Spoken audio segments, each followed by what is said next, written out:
Let's now listen into an exclusive conversation in which Business Today TV's managing editor Siddharth Zarabi had with Linkdin India's manager Ashutosh Gupta.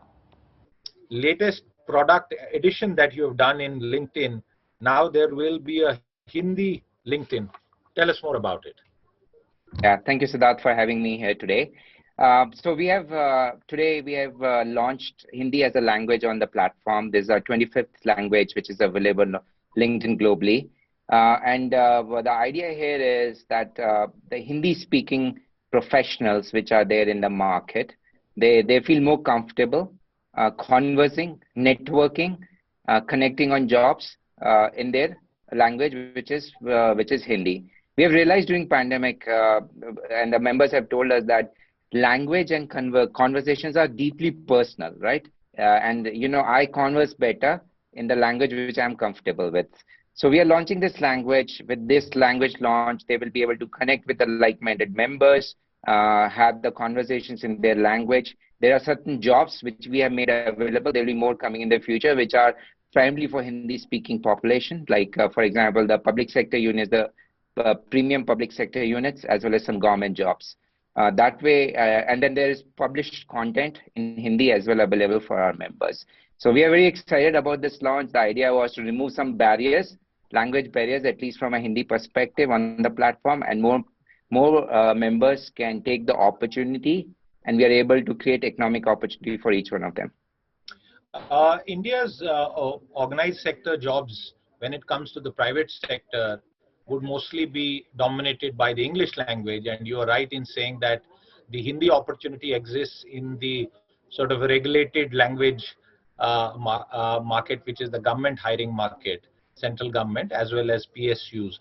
What about other Indian languages? Do you have any plans for that as well? Because I believe Hindi is your first non-English product in India. That's correct. So I think the idea is that we launch Hindi today. We understand from our members the reactions from them, what other things they demand from the Hindi as a language. And based on that reaction, Siddharth, we will decide the future course. Ultimate objective through this localization effort is to remove the barriers and create equality for each member. At LinkedIn, we talk about network gap, which is a gap because of our network, my network being stronger than yours. And we want to reduce that gap, and language can play a role into that. So we are trying to reduce the network gap, and Hindi is our first step into it. As we understand better from our members, the value proposition they are realizing from Hindi, based on their reactions, we will learn more, and then we'll decide the future course of our localization. In early October, RBI superseded two major companies of the Kolkata-based Srei Group, Srei Infrastructure Finance and Srei Equipment Finance, and placed them under an administrator. RBI named former Chief General Manager of Bank of Baroda, Rajnish Sharma, as administrator.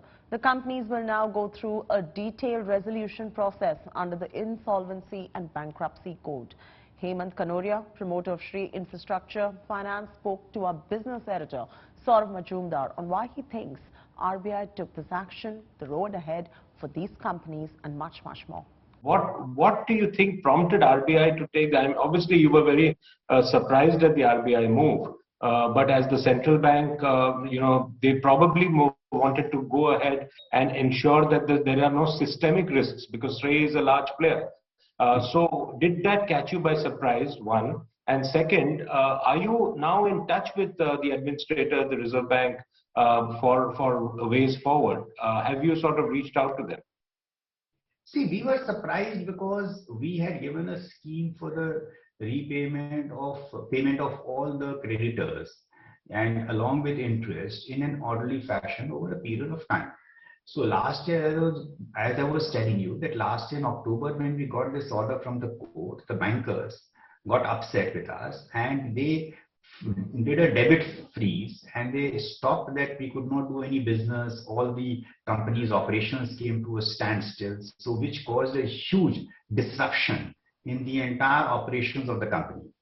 And so therefore, after that, you know, RBI also, because we had taken one of the in the order, one clause which we had also requested the court, and the court was pleased to give the directions that till the time the meetings happen and a resolution happens, we cannot be declared to be in default, or we will not be, our standard asset classification will not go for a change, and it will not be brought down to substandard and all. I think that this would have upset the bankers and RBI also as a regulator, because it is the RBI's right to basically declare an account non-standard or put it in default, and the bankers. But we had done it preempting, because that time there was no default. So we had done it only with the right intention that everyone can be taken care of.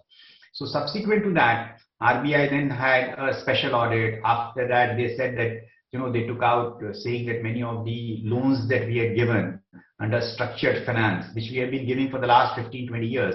So it was said that these could be probable connected entities because it was being given by the funds, etc. So therefore it started getting into, because, once the regulator and the banker get upset by an action that we have taken, then you can just imagine how the things just go. So you agree that there was, you did upset the regulator with that action?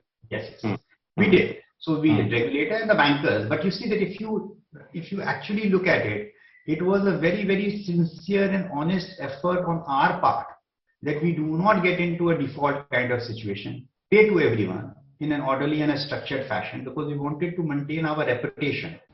The Indian gaming industry is witnessing growth like never before. With nearly 500 million online gamers, the market is expected to triple in the next 4 years and touching a whopping $3.9 billion in value. Our tech editor caught up with some of the country's top gamers at the India Game Developers Conference 2021. Here's a slice of that exclusive conversation. What are the different types of options you would recommend someone young, one of your young followers who really looks up to you? What I honestly feel is the career option that you choose should be something that you enjoy doing. Like the thing that I'm doing today, thankfully I enjoy doing it. I enjoy making videos.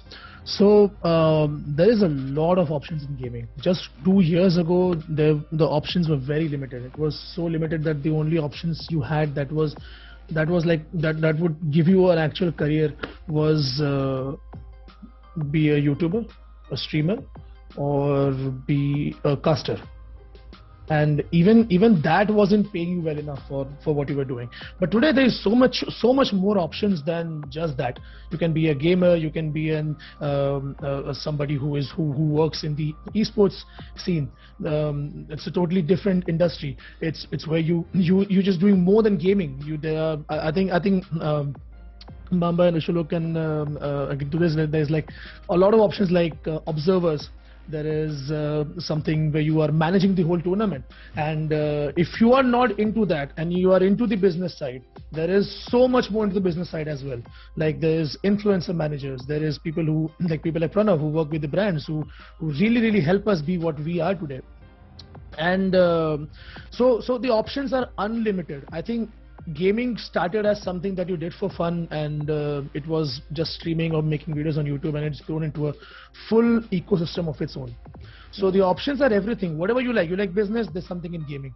You love to create content, there's something for you. You love to manage content, there's something for you. You love to produce, you're into the production field, there is something for you. So there's everything for everybody today.